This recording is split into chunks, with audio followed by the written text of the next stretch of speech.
Hi, and welcome to another episode of the Boxing Authority podcast brought to you by Elite Boxing Promotions. Today we have a very special guest, one of our prospects coming out of El Monte, California, Francisco Panchito Cruz. Hola, hola, ¿cómo están? Hola, Panchito. How are you? I'm good, thank you. How about you? I'm doing well. Just excited to have you on the show. You're 18 years old, 3-0 as a pro. You started boxing when you were just a kid. How did this journey start for you, and why boxing? So, I feel like maybe I don't have the best. This wasn't something that I intended to do. My dad had me in every sport. My dad was very the type of person to say that my kid needs to stay active doing something. And for him, some boxing was something he always wanted to do, but unfortunately back then he didn't have the funds. It wasn't financially, they weren't financially stable for him to do it, or like didn't have any money. So when he came to the US, he felt like he had the chance to give me that, and he told me, he was like, I want you to try it. And at first, to be honest, I didn't really want to. And then, like, with the week of doing it, and like little by little, I just started growing on me. And I mean, it's still growing on me as we speak, Like, it's something that grew onto me over time. How old were you when you first started boxing, and when did you actually have your first competitive fight? I started boxing when I was 8, and later on in that year, I had my first fight. Okay. How do you remember still how you felt in that first fight? I felt like I was very nervous, butterflies in my stomach, but I wanted to act like I was totally fine. I wanted to act like I was totally fine. I remember actually my coach at the time, he was like, you know what? He's like, put on a serious face, He's like, and then I was just, with a serious face, I even wanted to look at the kid, trying to scare the kid. I'm friends with him still now, and yeah, I was trying to scare him, intimidate him, but it did not work at all. Now, comparing that first amateur fight to now that first pro fight, how are the feelings? Are the nerves still the same? I feel like the nerves aren't the same. They're not for sure. I feel like my debut, it was just surreal. Like, it was, I couldn't believe it. I couldn't believe it. Like, from growing up from 8 years old, to 18, first professional fight like, it was a big stage for me, and it felt like a dream come true. I still can't believe it, I like to be able to say, like, oh yeah, I'm pro now. Like, that's what I do. It's heartwarming. It's also, I mean, I've fought in a card with you before, and you have a really big fan base. A lot of people come to see you fight. They cheer on you. What's that feeling like, knowing that you have that support from your people? It feels amazing. It feels great. It feels like I'm actually making a change for maybe even my community. Like, at least it feels like more people, more family members of my own, they have more hope to move on, to do bigger things. And if I'm able to give them that, then it feels awesome. For those that don't know you, what kind of style do you bring it to the pros? I know you're still developing, you're still learning as you grow. You have 3 wins right now, and all those 3 wins come by way of knockout. Can you tell us a little bit about yourself? Yeah, of course. Inside the ring, I feel like we're trying to bring back like a more modern Mexican style, moving forward always, but not with my head down, moving forward but smart, and picking my punches, and trying to make minimal movement to reserve energy, and just had to not risk so much. Okay. Uh, And who do you work with? Who's your coach? Um, who surrounds your team? Do you have a promoter at the moment? at the moment, we do not have a promoter. We're looking for options. Still exploring. And my coach, his name is Carlos Rodriguez. Been with him for a very long time now. He's not only a coach, he's like my best friend. I could talk to him whenever, anything about anything. And I feel like it's very good to have that special connection. Because whatever it is, like that could be affecting me outside the ring, that affects me inside the ring. He knows, he's on top of it. He's like, oh, you're not yourself today. He's like, I know you. Like, what's wrong? Talk to me. And it feels good to be able to talk to him about it and not be able to hold back. Like, oh, I can't tell him this. He's only a trainer, because he's not. He's had me since I was little, so it's really good. It's nice to have that. And then we also have Sam. That's part of our team, Sam Contreras. Um, we have Tutis, Jose Rico, and then it's Mike Ortiz. It sounds like you're surrounded by a great team. I want to touch up on a little more on that relationship that you and Carlos have. I mean, you can see it from a mile away. You guys have a really good connection. How important is it for you? A lot of boxers, as soon as they turn pro, they switch coaches. They go with somebody else that you could say is renowned in the pros and this and that. How important is it for you to personally help your coach make a name for himself also in the pros? It's very important, because I feel like he has already accomplished so much.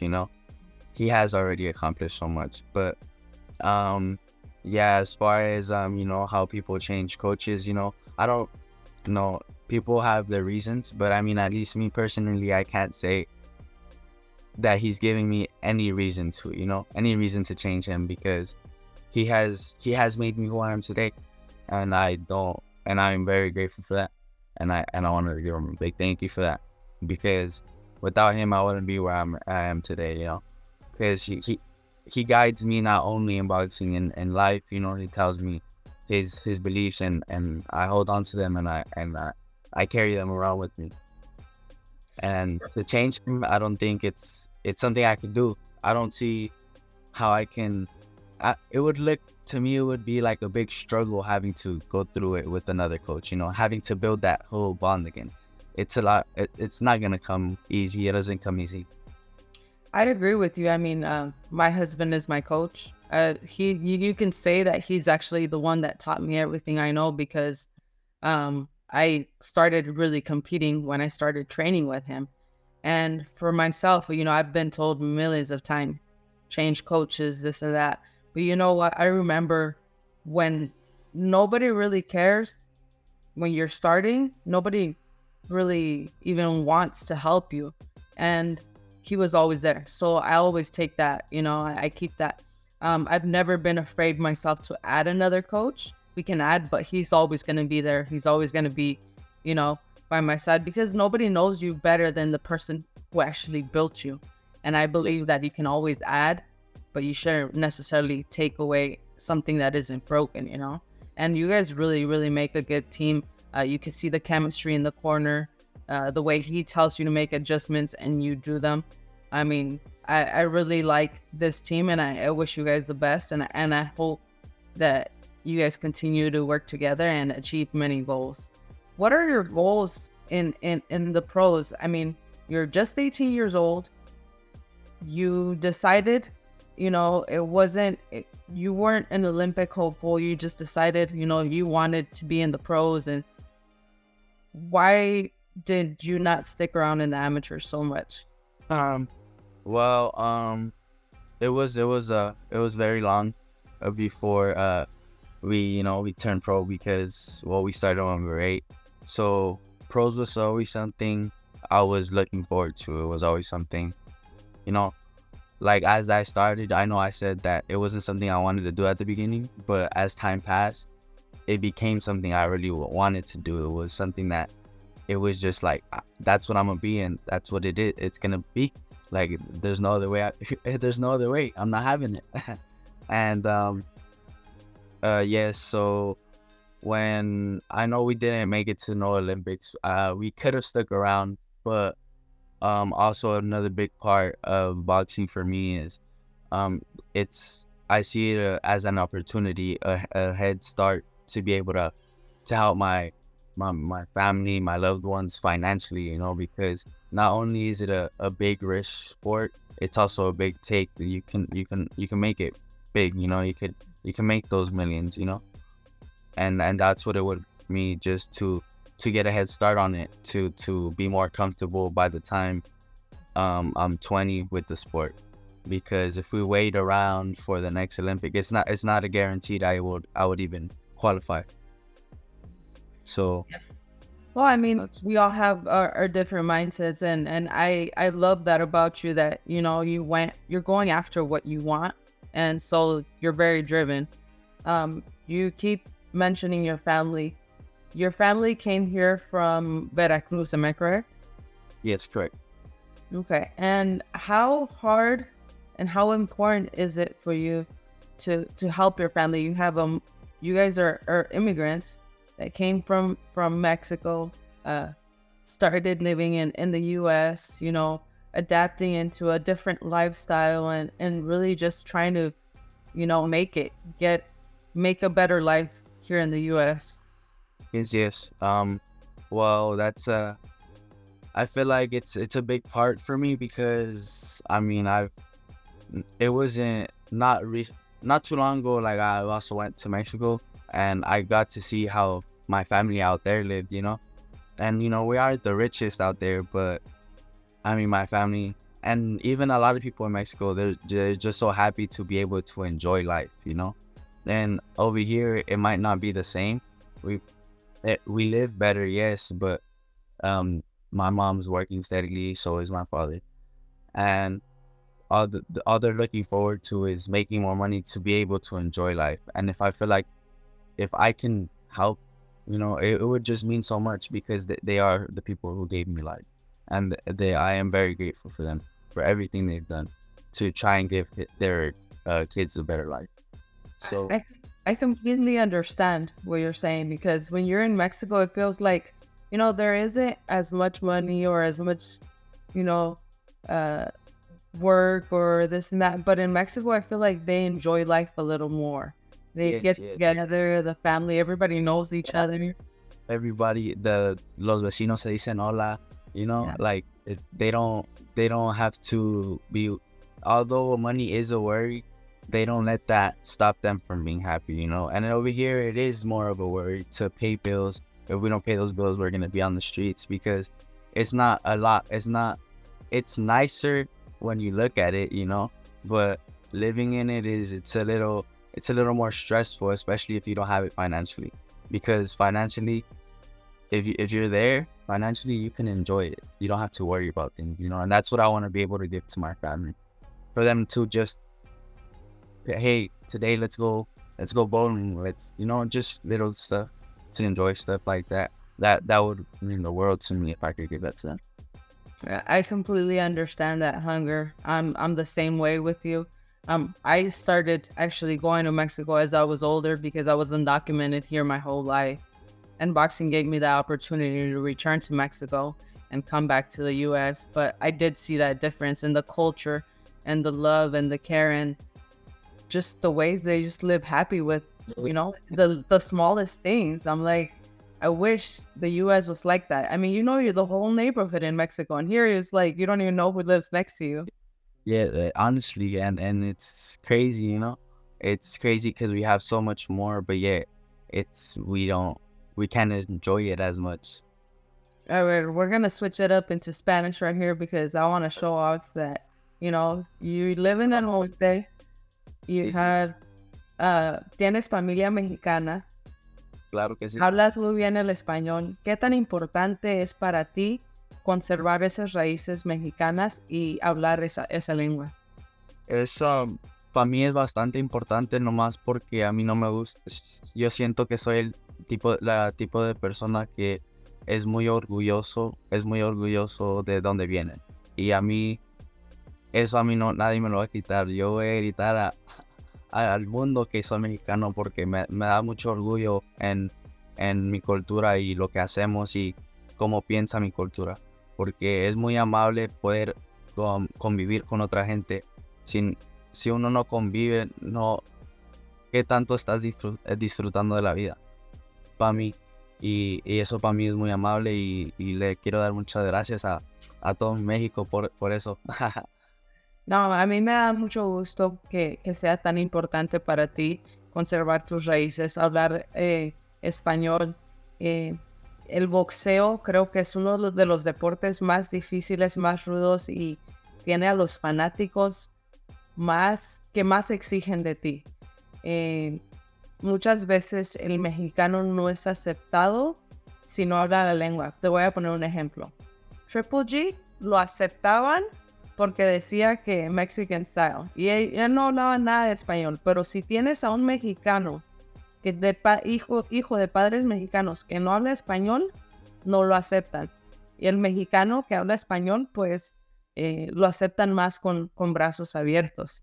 Y eso es muy cierto porque pues em, aunque se pierde la lengua cuando gente viaja entre los niños, para mí siempre ha sido algo que se tiene que aprender porque pues al fin del día viviendo acá te van a enseñar, se puede aprender, pero acá no estás conviviendo con gente de día a día con gente mexicana, se pierde la lengua y yo siento que es muy importante practicarlo con familiares porque em, no, no, esto es algo hermoso, ¿no? ¿Por qué no querer hablar el español? ¿Por qué esconderlo? Eres mexicano, sé orgulloso de lo que eres. Así es. El que quiere puede, bien dicho. Así es. Ok, ahora regresamos un poco más al boxeo. Sí. ¿Los corridos son los que usas tú para subir al cuadrilátero o qué es lo que te motiva? ¿Qué música es la que te motiva ya cuando vas a pelear? La verdad, pues para motivarme, sí, unos corridos me gustan, unos buenos corridos, unos alterados. Ah, de los viejos, de los nuevos, me gusta de todo, me gusta rancheras, de toda la música mexicana me encanta. Pero sí, para salir me gustan unos corridos. Y ahora, ¿tienes 3 peleas? ¿En tus 3 peleas has usado diferentes canciones o tienes así de que una canción que siempre quieres usar? Ahorita estamos usando diferentes canciones, pero yo siento que ya con el tiempo escogeríamos una canción que se nos quede. Pero ahorita hemos salido a diferentes canciones. Ok, muy bien, muy bien. ¿Y hay alguna fecha para tu siguiente pelea o cuando puedas regresar? Sí, primeramente Dios, ya para diciembre regresaremos en el cuadrilátero. So, en diciembre. ¿En diciembre? ¿En dónde será tu pelea?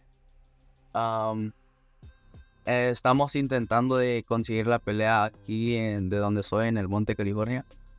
Ojalá todo salga bien y podamos hacer la pelea aquí en el Monte, pero si no, se miraría como en Ontario, de nuevo. Ok, ok. Ahora, tú creciste en el monte, ¿qué tan importante es representar el monte para ti? Porque recuerdo que te he preguntado, ¿quieres que te presente como de Los Ángeles o como es que yo soy de Phoenix? No sé muy bien cómo está la cosa por allá. Sí, pues, ¿cómo se llama? Pues, obviamente cuando salimos para donde sea, digo que soy de Los Ángeles. ¿Por qué? Porque, pues, gente que no conoce por acá no va a saber qué son las otras ciudades más chicas. Yo digo Los Ángeles, así. Pero cuando se trata de dónde soy yo, cuando es en específico, y me gusta decir el monte porque como tengo mis raíces mexicanas y eso no se me va a quitar, el monte es también de mi raíz porque pues ahí fui donde crecí, ahí aprendí muchas cosas y el monte me hizo a la persona que soy yo y me gustaría representar el monte también porque es donde crecí.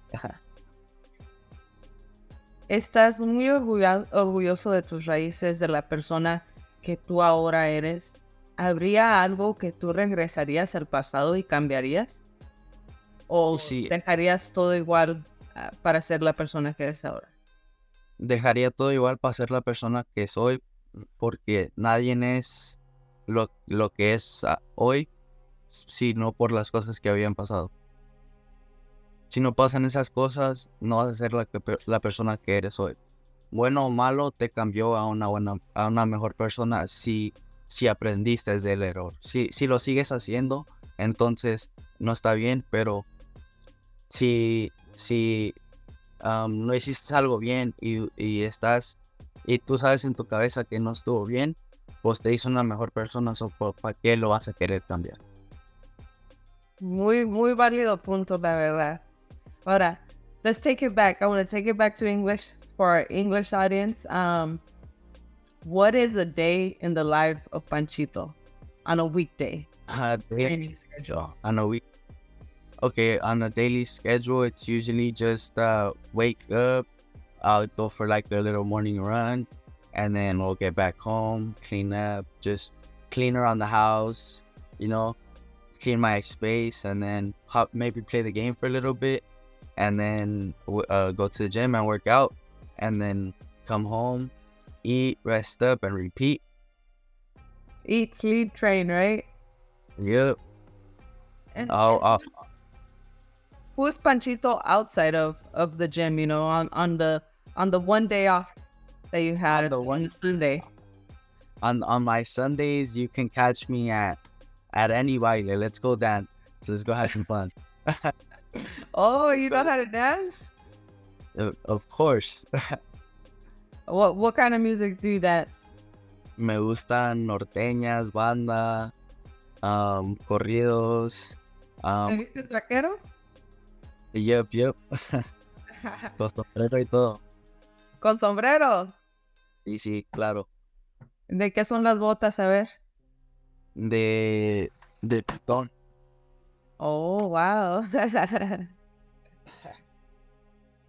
Oh, mira, ahí están listas ya. Están recién usaditas el domingo, creo. Las tenemos que lavar. Muy bien. Y también, ya que eres vaquero, ¿también tienes caballo o no? No, he montado. Mi papá sí tiene caballos. Ahorita se me hace que tiene unos Frisians, pero pues ahorita no he montado tanto. Sí. ¿Y eso de montar caballos lo aprendiste de chiquito o ya de grande? Ya un poco más de grande. No está tan chico, pero sí un poco chico. Ah, ok. No, a mí, yo tengo tiempo que quiero aprender a montar, pero digo, me da miedo, ¿qué tal si me caigo y me quebro mi mano? Sí da miedo la cosa. No están como... Dicen que, pues sí, con un caballo que pues estás acostumbrado, pues no te da miedo, pero pues un caballo que no sabes, imagínate. Me han pasado un mil de cosas que mejor no. Mi hermano tenía un pony que cuando lo agarró, pues estaba bien mansito. Y ya duró tiempo que nadie lo montaba. Y yo creo que un Thanksgiving fui a visitarlo y me quería subir al pony. Y batallé para agarrarlo, pero ya que lo agarré, me subí y arrancó y sopas, caí en el piso. Sopas. No. No sé. No, ya desde ahí creo que no he montado ningún caballo. No sé. Pero sí recuerdo eso mucho. ¿Sí? Lo del caballo sí es una muy bonita cosa. Es lo que sí, la verdad. Es bien bonito montar. Me gusta bastante. Sí. Fíjate que aquí en Phoenix, donde yo vivo, hay caballos salvajes, Mustangs. Los ves corriendo en manadas. Ya que terminé te voy a mandar unos videos de... Yo voy y corro por las parcelas y de repente me encuentro a la manada de caballos y pues me doy la vuelta y me regreso por el otro lado porque... Ay, la verdad que yo no sabía eso.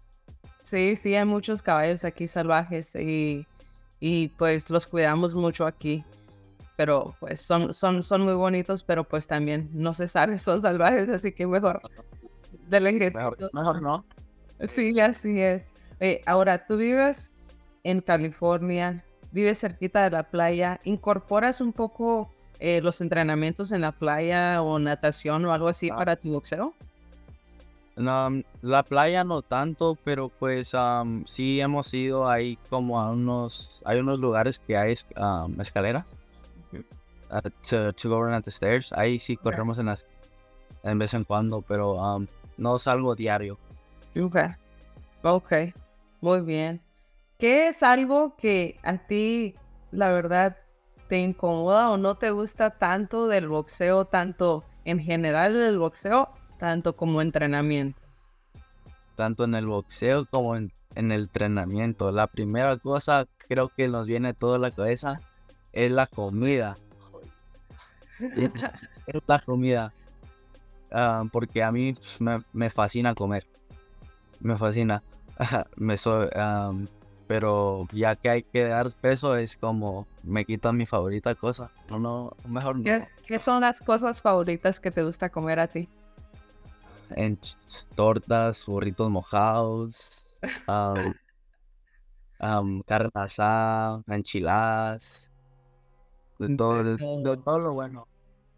¿Y entrenamiento? ¿Qué es lo que dices? Ay, ahora toca esto. Um, Al correr, Sí. me gusta, no me gusta tanto correr, pero pues es la cosa que se ocupa más. Sí, yo digo, no soy muy buena para correr, pero siempre corro. O sea, hago lo que tengo que hacer. Pero en la velocidad, así, sprints, todo el mundo me gana. Todo. No, sí, esa es la única cosa, pero pues como dijiste, se tiene que hacer lo que se tiene que hacer. ¿Qué opinas tú de la nueva escuela que dice que correr no se necesita? Solamente con strength and conditioning la haces. La verdad que no he escuchado eso y ahora que lo estoy escuchando es algo, me da risa, me da risa, porque pues, ¿cómo vas a usar todo eso, toda esa fuerza y todo el entrenamiento que hiciste al sexto round? Sí. No, Yo, no, yo, no.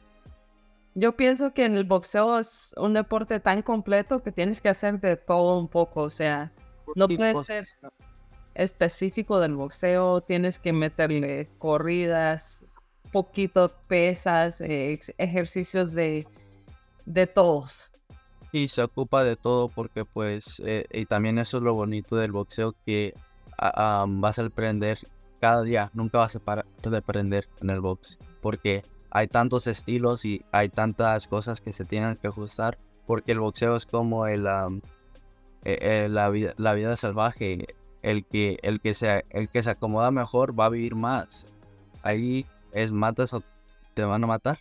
So, Sí, el que se puede acomodar a los estilos mejor es el que va a sobresalir. sí, sí. No, de que te vaya mal a ti o a mí, pues mejor que te vaya mal a ti y a mí bien. Así dice uno ahí en el cuadrilátero, ¿no? No, sí, pues sí. Y, y eso de no correr es como, ¿cómo no vas a correr y no has toda la fuerza y que te toque uno que le encanta correr? ¿Cuándo lo vas a alcanzar? ¿Cuándo? ¿Para cuándo? Eso sí. ¿Qué enseñanzas te ha dejado a ti el boxeo en la vida? Que aunque es, aunque te tengan en una esquina, tú no te puedes dar por vencido, porque al seguir adelante algo va a cambiar, se va a abrir puertas, van a haber oportunidades que puedes tomar y si te vas bien, pues las das a tomar y vas a seguir adelante. Me encanta eso, la verdad. Bueno, Panchito, ha sido un placer aquí tenerte con nosotros. Eh, esa, scratch that. Ha sido un placer tenerte aquí con nosotros, que nos compartas un poco de la persona que eres, no solo dentro del ring, sino afuera. ¿Cómo te pueden seguir tus seguidores en las redes sociales? Me pueden seguir por jr.crbz. ¿Eso es en So, Instagram? sí, en Instagram. Eso sería junior.cruz, pero en vez de U es B. Ah, ok, perfecto. Perfecto, no, pues te deseamos mucho éxito en tu próxima pelea. Muchas gracias por estar aquí en el Boxing Authority Podcast Un placer. y espero que el día de mañana que logres todos esos sueños, te acuerdes que aquí hiciste una de tus primeras entrevistas como boxeador profesional. Oh, pues claro que sí, muchas gracias. Se lo agradezco mucho. Muchas gracias. Quisiéramos agradecer a nuestros patrocinadores, Supreme Boxing, Abogadas Santiago y First Staffing Group. Los esperamos para la siguiente semana.